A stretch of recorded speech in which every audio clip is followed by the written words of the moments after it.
Su deber era eliminar a la mujer que apareció en su tienda, el símbolo de todo lo que amenazaba a su pueblo. Pero al protegerla, descubriría que el mayor peligro para su tribu era, en realidad, su única y desesperada salvación. Esta paradoja, donde el mayor peligro se revela como la única esperanza, es lo que define las grandes travesías. Si tú también crees que su destino está entrelazado, suscríbete para ser testigo del desenlace de esta historia. El viento de las sierras de Chihuahua cortaba la piel como una navaja de obsidiana, pero Itzae apenas lo sentía. Presionado contra la cara fría de una roca rojiza, escuchaba el sonido que más temía, el de mocasines acercándose sobre la grava. No eran soldados mexicanos, sino la pisada familiar y letal de su propio pueblo.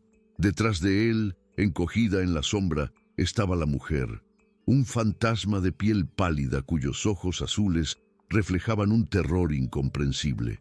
Fue la voz de Yolon, el líder guerrero, la que rompió el tenso silencio. «Entrégala. Itzae, ella es un veneno entre nosotros. La ley es clara». Itzae miró sus propias manos, las manos de un curandero, hechas para unir y reparar, no para empuñar armas. Temblaban ligeramente, no de miedo, sino por la disonancia de un propósito que lo ponía en contra de todo lo que juró proteger, convirtiéndolo en un traidor a los ojos de sus hermanos. Yolón dio un paso al frente, y el sol de la tarde arrancó un brillo mortal del cuchillo en su cinturón. La amenaza era inequívoca. Sin embargo, mirada de Itzae no se fijó en el arma, sino en la mujer que protegía con su cuerpo. En sus ojos no veía al enemigo, la encarnación del pueblo que le arrebató a su familia, sino un vacío desprovisto de memoria o malicia, una fragilidad que resonaba con la misma impotencia que un día selló el destino de su propia esposa e hijo. Proteger a aquella mujer era una locura, un acto de rebelión contra la lógica de la supervivencia que su clan abrazaba con fervor desesperado. Pero, en aquel instante, sintió que retroceder sería una traición aún mayor, una afrenta a los espíritus y a su propia alma herida. Se plantó firme, un escudo humano improbable, sabiendo que aquel desafío silencioso podría costarle la vida. La risa de Yolón fue seca como hojas muertas. «Curandero, tu corazón sangra por todos, incluso por aquellos que nos cazan. ¿Has olvidado la masacre en Tres Castillos? ¿El olor a pólvora y el llanto de nuestras mujeres? Esta mujer es la semilla de ellos. Dejarla vivir entre nosotros es invitar al lobo a entrar al campamento». Itzae no vaciló. Su voz, aunque baja, cargaba el peso de las montañas.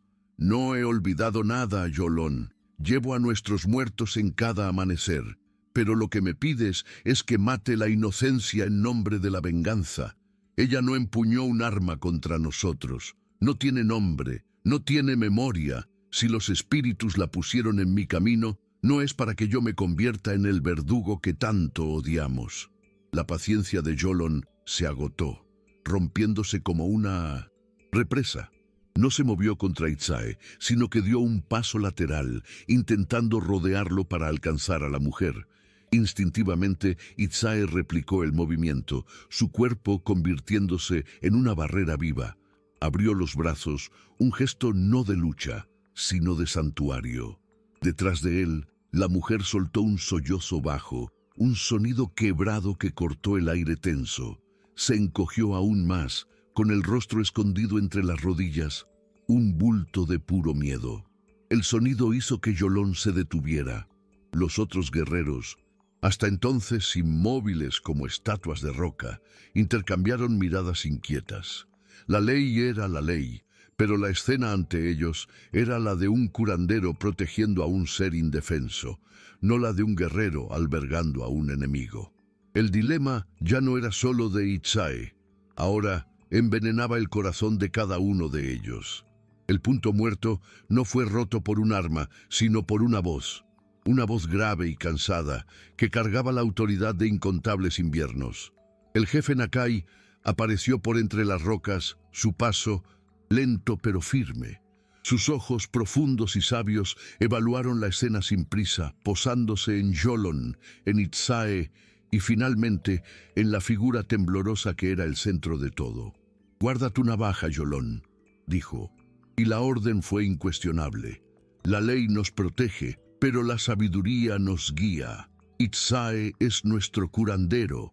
Si los espíritus depositaron esta alma perdida en sus manos, no es para que la destruyamos en ciega furia». Nakai se acercó, su mirada penetrando a Itzae. «Tú la tomarás bajo tu responsabilidad. Cuidarás de ella, la mantendrás en tu tienda. Se convocará un consejo al nacer la luna. Allá, y no aquí, bajo el calor de la ira, se decidirá su destino». Yolón envainó el cuchillo con un chasquido seco, un sonido de furia contenida. Le lanzó a Itzae una mirada que prometía que la decisión del consejo sería apenas una formalidad para la sentencia que él ya había dictado en su corazón. Los guerreros se dispersaron, dejando un pesado silencio tras de sí. Itzae finalmente se giró hacia la mujer. El peligro inmediato había pasado, pero el miedo aún se aferraba a ella como una segunda piel. Extendió la mano, con la palma abierta, un gesto universal de paz. Sus miradas se encontraron, y por primera vez ella no vio en él a un captor o una amenaza, sino la única ancla en un océano de caos. Lentamente, como un animal asustado que aprende a confiar, ella se levantó, aceptando su protección. Al guiarla de vuelta a la tienda, Itzae sintió el peso de la mirada de todo su pueblo. No había salvado una vida, apenas había pospuesto una ejecución, poniendo su propia alma como garantía. Dentro de la tienda, el aire estaba impregnado con el olor a salvia seca y otras hierbas medicinales, un santuario de aromas terrenales que contrastaba con la tensión metálica de afuera. Itzae no la presionó con palabras. En lugar de eso, actuó con la deliberación de un curandero. Le ofreció un cuenco de barro con agua fresca, colocándolo suavemente sobre una piel de venado a una distancia respetuosa. La mujer lo observó, cada movimiento suyo analizado por sus ojos asustados. Por un largo momento permaneció inmóvil, una estatua de miedo. Entonces, impulsada por una sed que superaba el pánico, extendió una mano temblorosa y tomó el cuenco. El sonido de ella bebiendo, rápido y desesperado, fue el único ruido en el pesado silencio. Un acto de necesidad que era también el primer y frágil hilo de confianza extendido entre ellos. Mientras bebía, Itzae pudo observarla mejor. El vestido rasgado, los rasguños en los brazos, un moretón oscuro que comenzaba a formarse en su sien. Eran las marcas de una dura prueba, no de una agresión. Se arrodilló y en un español vacilante que había aprendido de los comerciantes, preguntó lo más simple. ¿Nombre? La palabra pareció golpearla como una piedra. Bajó el cuenco y una angustia pura se apoderó de su rostro mientras negaba con la cabeza, no como un rechazo, sino como una confesión de su propio vacío. Aquella desesperación silenciosa solidificó la convicción de Itzae. No estaba albergando a una enemiga, estaba albergando a un alma rota. Comprendió, entonces, que su tarea en el consejo no sería solo pedir misericordia. Tendría que hacer que los ancianos vieran lo que él veía, no el rostro del opresor, sino una señal de los espíritus, una prueba para determinar si todavía eran capaces de curar, o si la guerra los había convertido en lo mismo que tanto odiaban.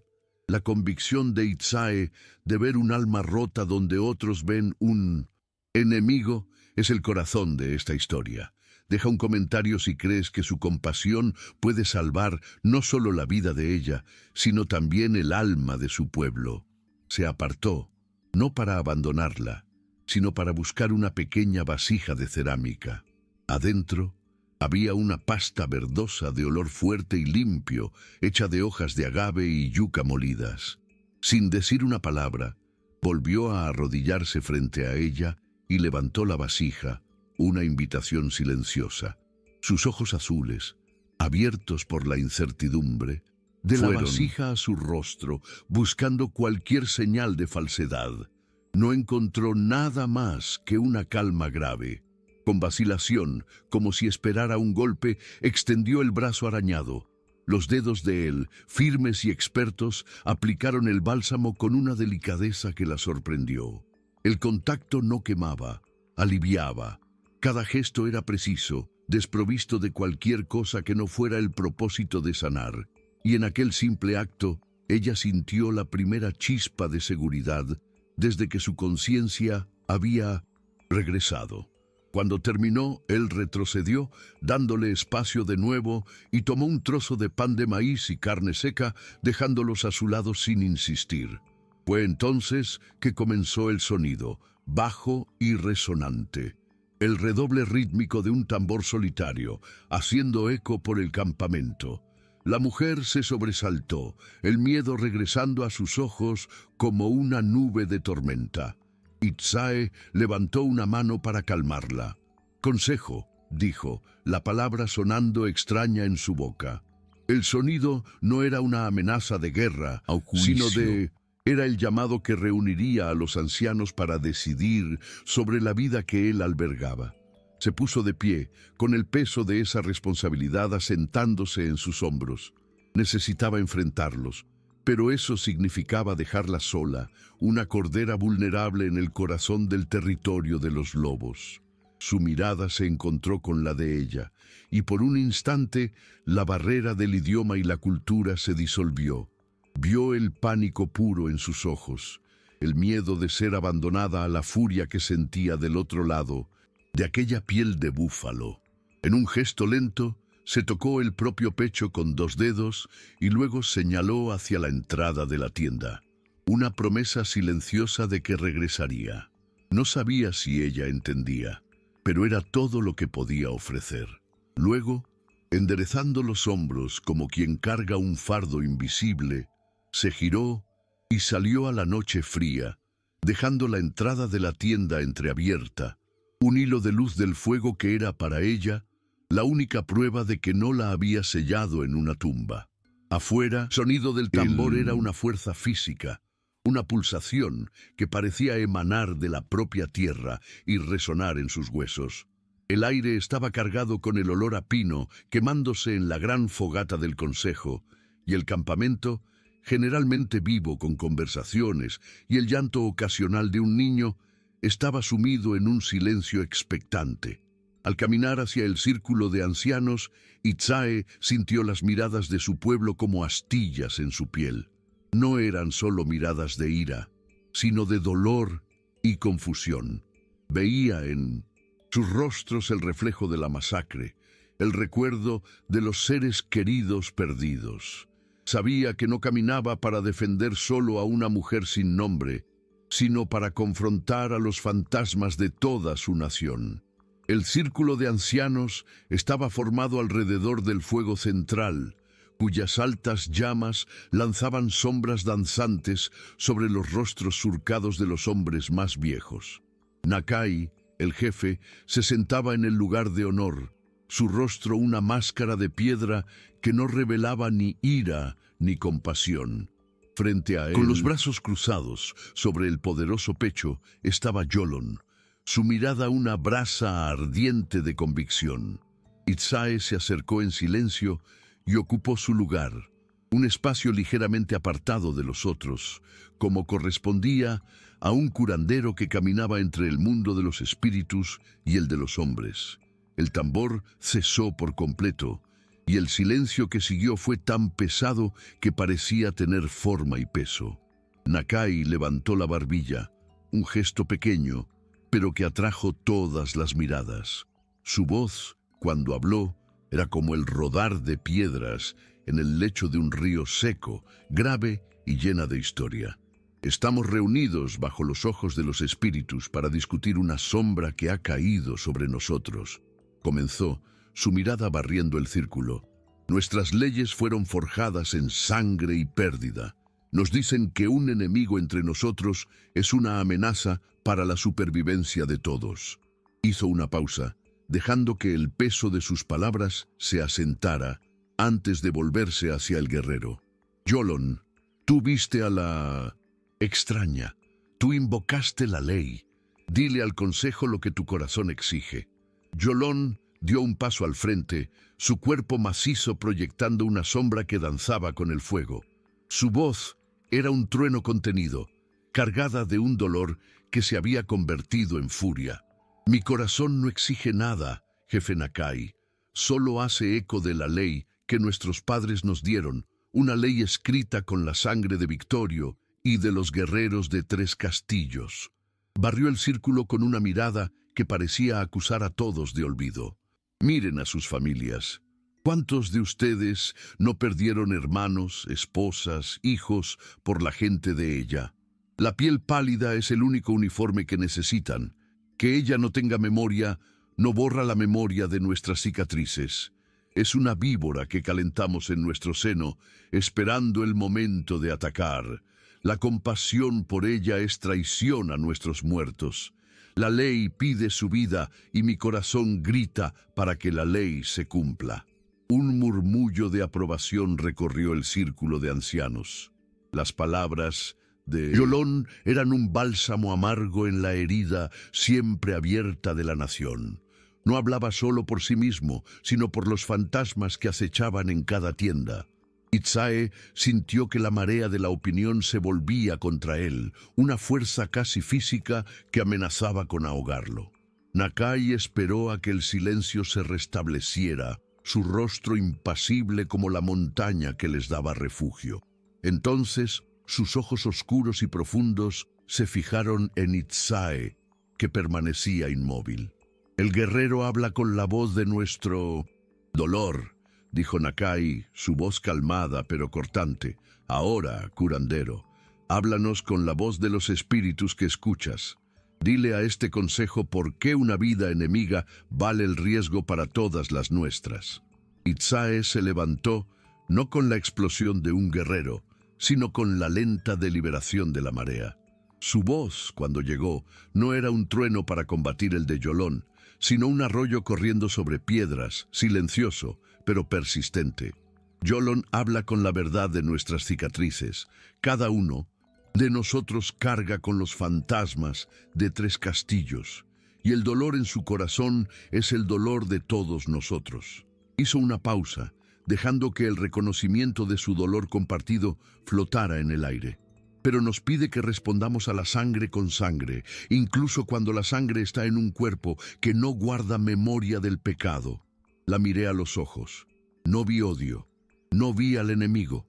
Vi un espacio hueco donde solía estar un alma. Los espíritus no pusieron un enemigo en mi tienda.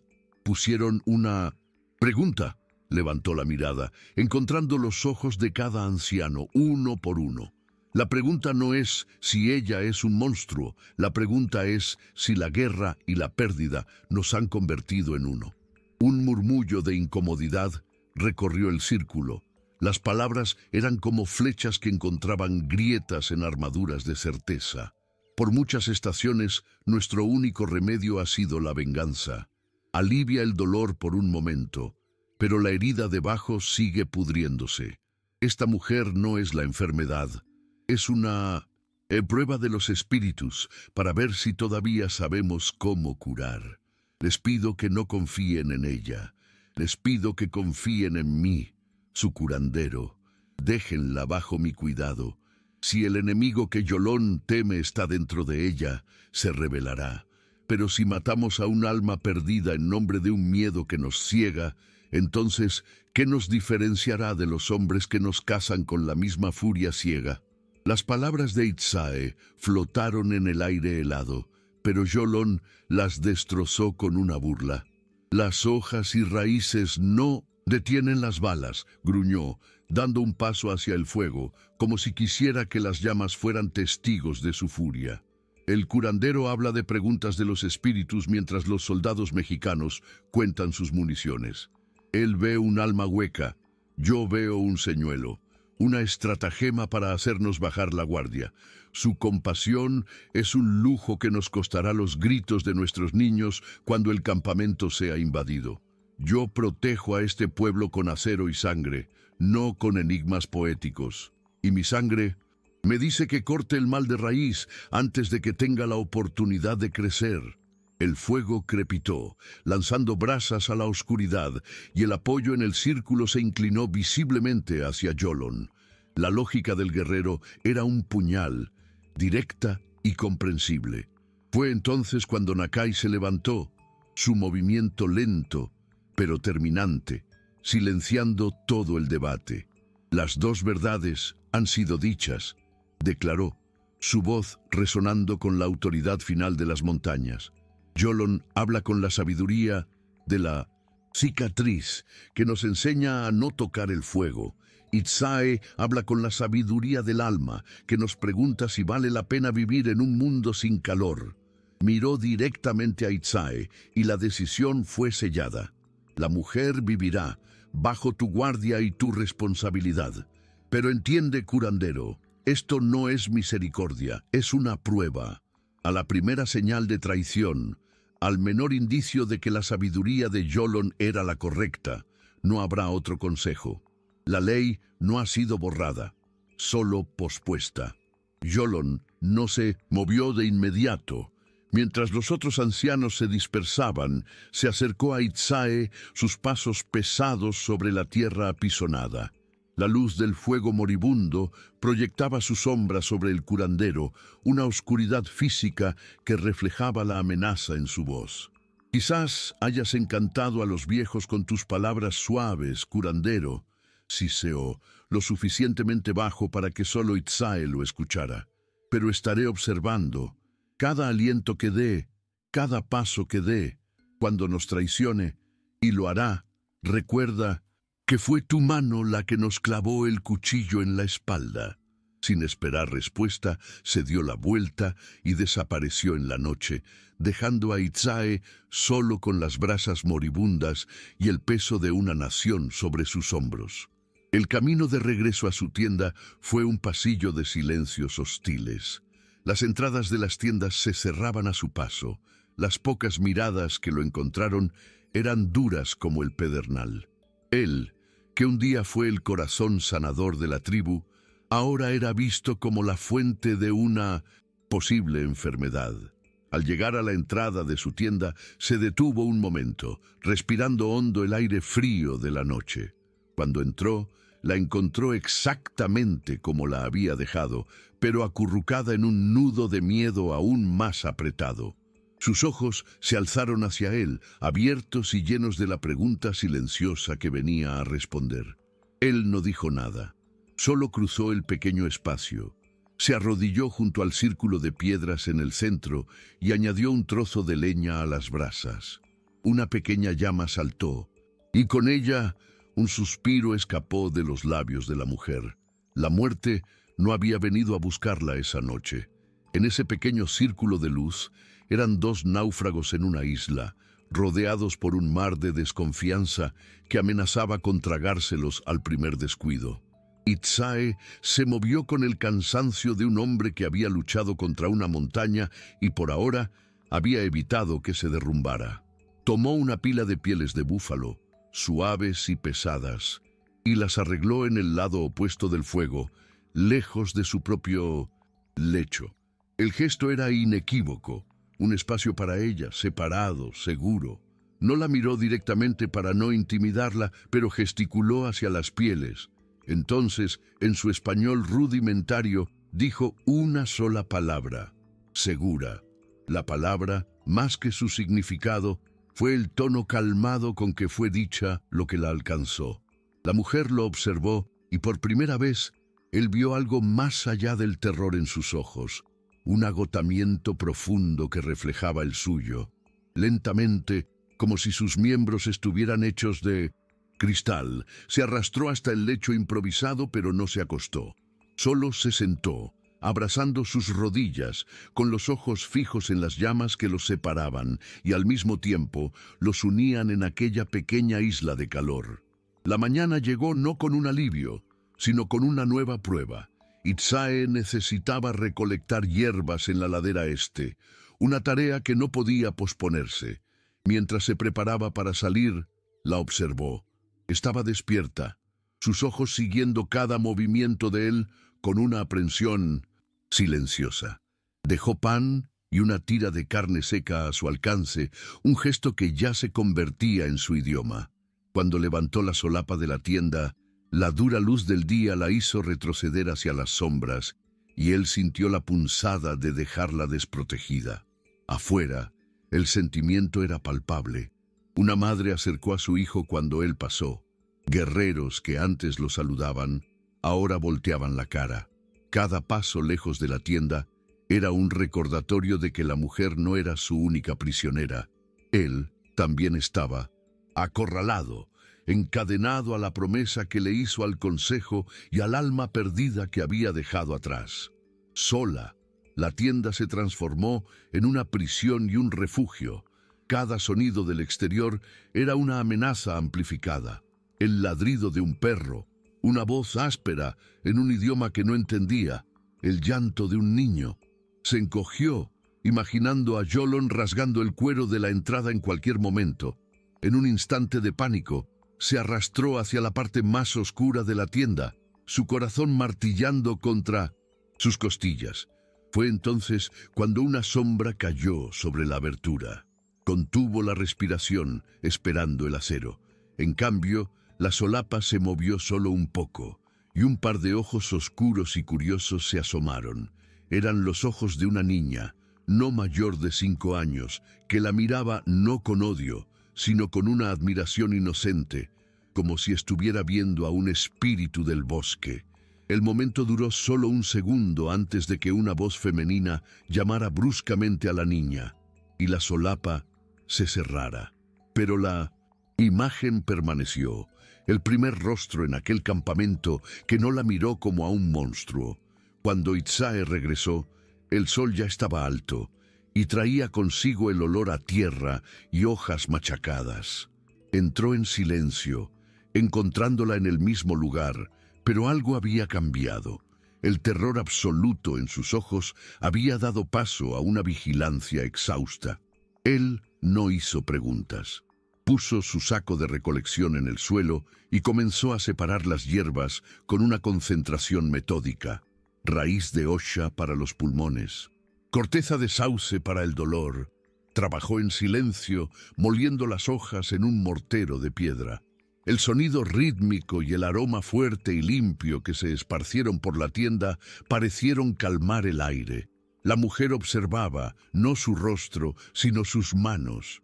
Las mismas manos que aplicaron el bálsamo en sus rasguños ahora se movían con un propósito ancestral, transformando la naturaleza salvaje en sanación. En aquel ritual silencioso comenzó a entender que no estaba en la tienda de un guerrero, sino en el santuario de un curandero. Y en un santuario, quizás hasta un alma perdida podría encontrar refugio. Después de un tiempo, Itzae empujó un pequeño montón de hojas secas en su dirección, junto con una piel estirada.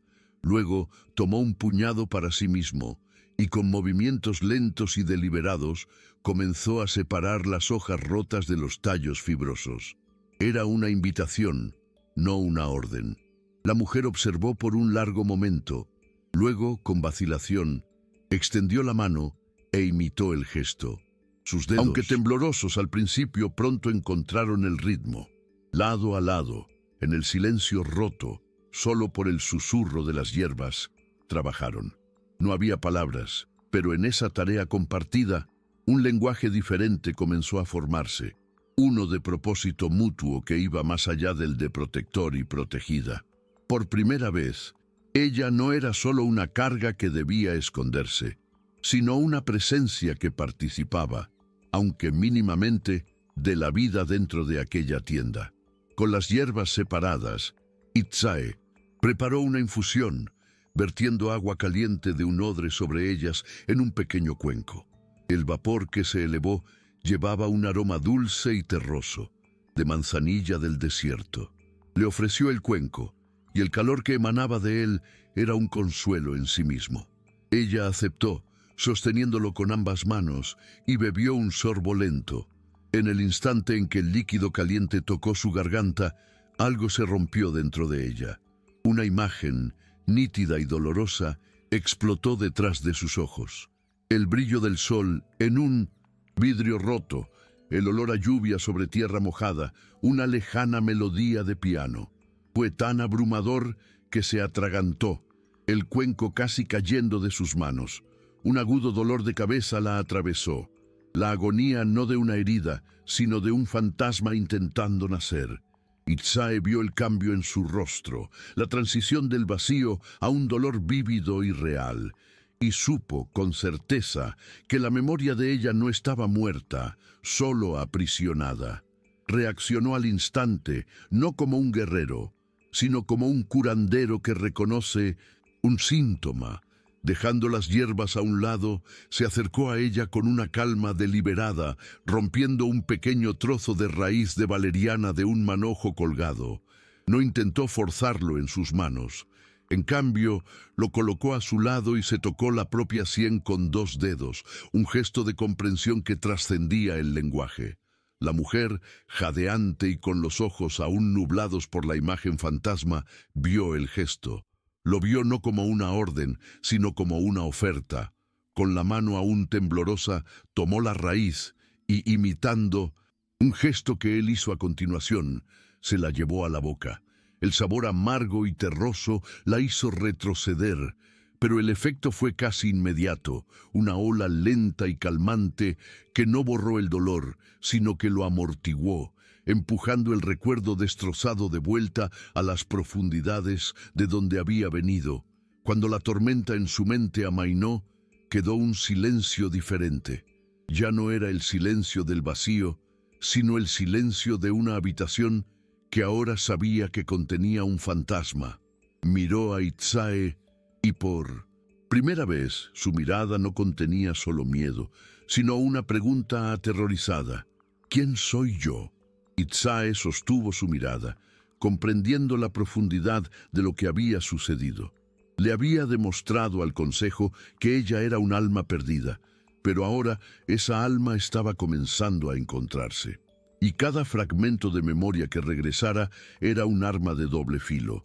Podría liberarla, o podría ser la prueba que Yolón necesitaba para condenarlos a ambos. El santuario de la tienda de repente pareció más pequeño, más frágil, pues el verdadero peligro ya no estaba solo afuera, sino también encerrado dentro de la mente de la mujer que juró proteger.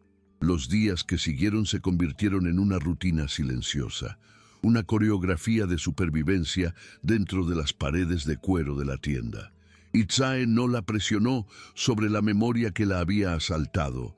En cambio, la anclaba en el presente.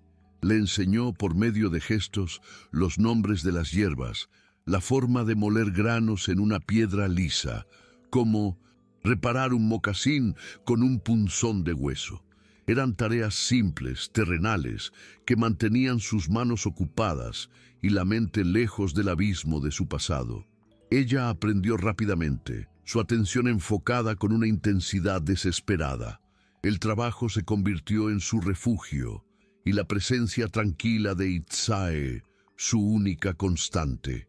Lentamente, el miedo que la hacía retroceder de su propia sombra comenzó a ser reemplazado por una frágil familiaridad, no solo con él, sino con el ritmo de vida que él le ofrecía. Esa paz precaria se rompió una tarde, cuando Yolón apareció en la entrada de la tienda. No entró, solo se quedó allí, una silueta imponente contra la luz fuerte, su mirada pasando por Itzae y fijándose en la mujer. Ella se congeló, el cuenco de granos en su regazo olvidado. Yolón no dijo nada, solo sostenía en sus manos las riendas de un caballo de silla americano con las marcas del ejército y un rifle gastado atado a la funda. Levantó la barbilla hacia el animal, un gesto que era al mismo tiempo una información y una acusación.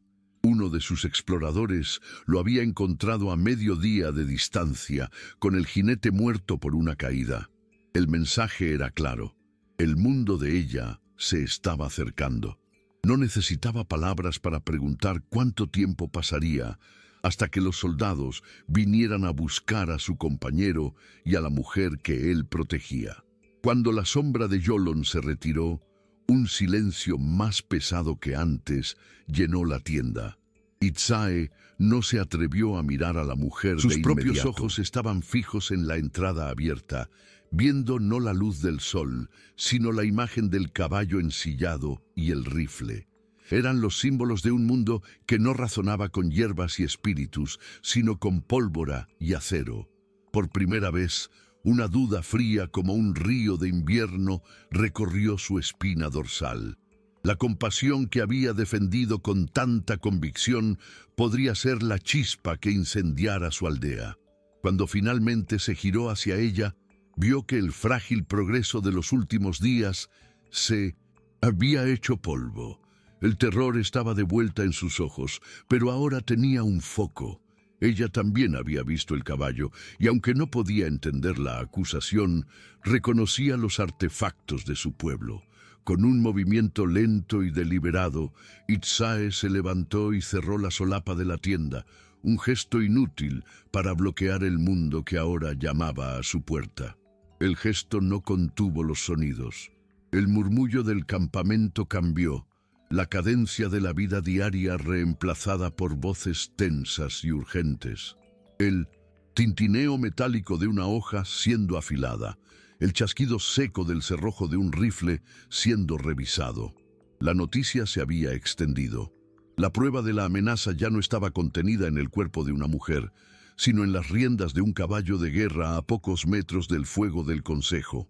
Itzae sabía que ya no podía esconderse detrás del silencio y las tareas curativas. Tomó su cinturón, donde guardaba un pequeño cuchillo de obsidiana, una herramienta, no un arma, pero al abrocharlo en su cintura, sintió su peso de una forma diferente. Su mirada se encontró con la de ella, y la expresión en su rostro ya no era la de un protector, sino la de un hombre preparándose para enfrentar la tormenta que había ayudado a crear. No hizo promesa de regreso esta vez. Solo se giró y salió para encarar la furia que Yolon finalmente había legitimado. El fuego del consejo había sido reavivado, no para la deliberación, sino como una pira de guerra. Yolon estaba junto a él, y a sus pies, como prueba irrefutable, yacían la silla de montar y el rifle. No necesitó levantar la voz, la furia y la vindicación hablaban por él, irradiando de su cuerpo como calor. La sabiduría del alma del curandero ha traído al lobo a nuestra puerta, dijo cuando Itzae se acercó, su voz resonando para que todos la oyeran. Se volvió hacia Nakai, el desafío ahora abierto. La prueba que pediste está aquí, jefe.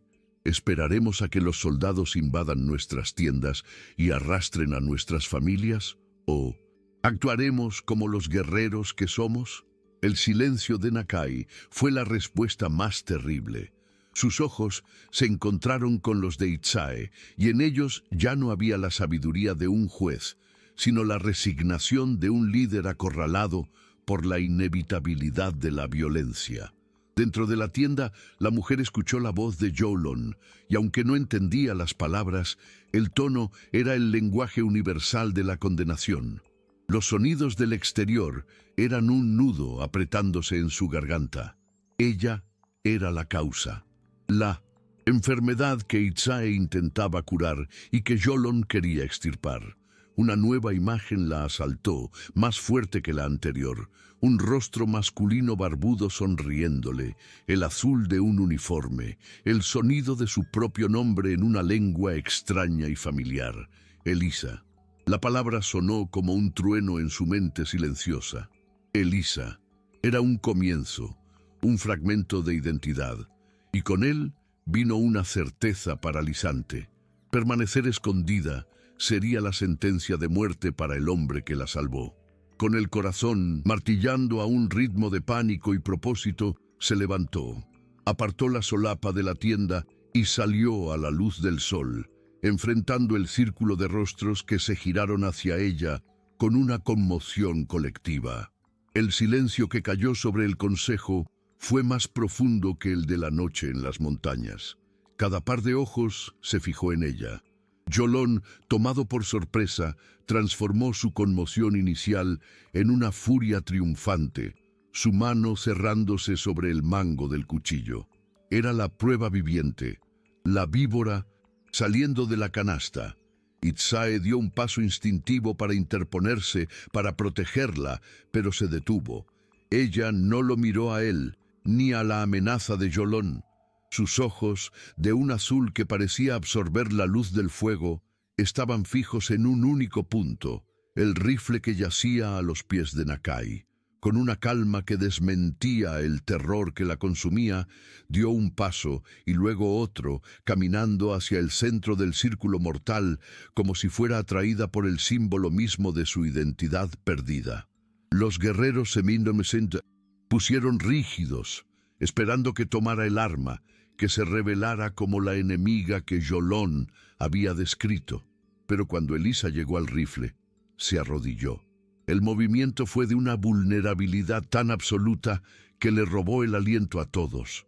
Con una mano que temblaba visiblemente, no lo agarró, sino que lo empujó lejos de sí misma, un gesto de repulsión, de rechazo.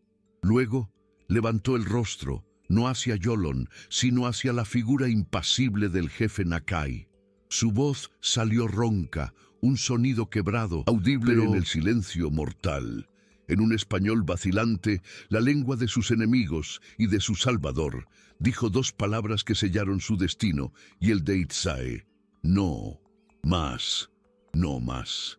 Era una rendición, una súplica y una condena de todo lo que aquella arma representaba. Las dos palabras flotaron en el aire helado, más pesadas que cualquier piedra. Por un instante, el odio que unía al círculo se rompió en 100 pedazos de confusión. Fue Yolón quien reaccionó primero, su incredulidad transformándose en un gruñido de desprecio. «¡Un truco!», gritó, su voz cortando el silencio. «Una actuación para que nos compadezcamos. La serpiente no deja de ser venenosa solo porque finge no tener colmillos». Pero Itzae dio un paso al frente, no para proteger a Elisa con su cuerpo, sino para defender el significado de su acto. «No es un truco, Yolón», dijo, su voz calmada, pero resonando con una nueva autoridad. «Es una respuesta. La pregunta que le hice al consejo, ella la ha respondido. Rechaza el arma. Rechaza el camino de la violencia que nos convirtió en enemigos. Mírenla. No ven a una guerrera disimulada, sino a un alma que prefiere la muerte a más derramamiento de sangre». Nakai levantó una mano, y el debate murió antes de comenzar. Sus ojos, que antes cargaban el peso de la resignación, ahora contenían una chispa de algo que se asemejaba a la admiración. Miró a Yolón, luego a Itzae, y finalmente su mirada se posó en la mujer arrodillada, que temblaba ya no de miedo, sino por el esfuerzo de su propio coraje. «La advertencia del guerrero no se olvida», dijo el jefe, su voz grave resonando por el campamento. «La amenaza de los hombres blancos es tan real como las montañas, pero un espíritu nos ha hablado hoy, a través de la boca de una enemiga». Hizo una pausa, y su decisión, cuando llegó, fue tan final como la puesta de sol. «La ley no se cumplirá.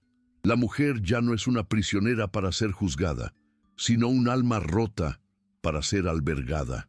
Permanecerá con el curandero, no como su responsabilidad, sino como un recordatorio para todos nosotros de que incluso en el corazón de nuestro enemigo, la humanidad puede florecer.